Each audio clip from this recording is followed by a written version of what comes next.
Chapter: Kathryn. The executives couldn't agree on which of Kathryn's features presented the biggest problem. There were so many. First, she was old.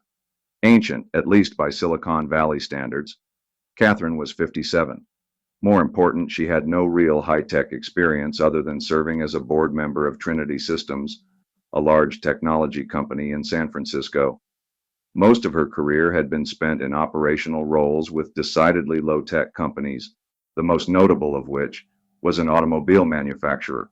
But more than her age or experience, Kathryn just didn't seem to fit the decision tech culture.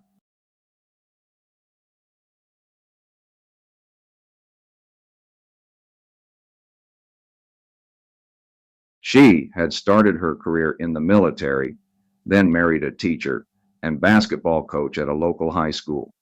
After raising 3 boys, she taught 7th grade for a few years until she discovered her affinity for business.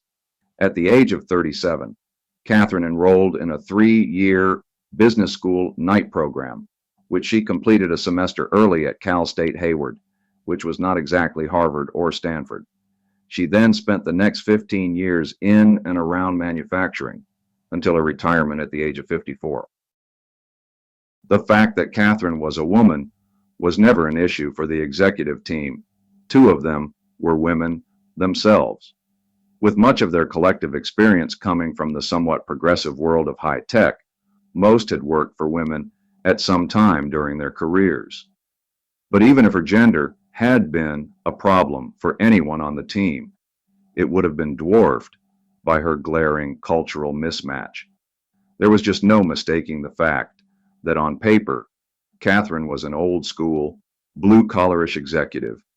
That presented a stark contrast to the decision tech executives and middle managers, most of whom had little experience working outside of the valley. Some of them even liked to brag that they hadn't worn a suit outside of a wedding since graduating from college.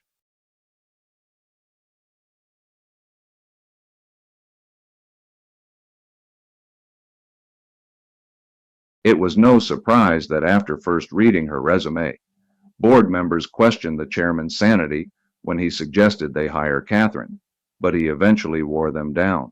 For one, the board believed their chairman when he flat out assured them that Kathryn would succeed. Second, he had been known to have extremely good instincts about people, notwithstanding the problem with Jeff. He certainly wouldn't make 2 mistakes in a row, they reasoned. But perhaps most important of all, though no one would admit it, Decision Tech was in a desperate situation. The chairman insisted that there weren't too many capable executives willing to take on such a messy job given the current state of affairs at the Scard Company. We should consider ourselves lucky to have such a capable leader as Kathryn available, he successfully argued. Whether or not that was true, the chairman was determined to hire someone he knew and could trust.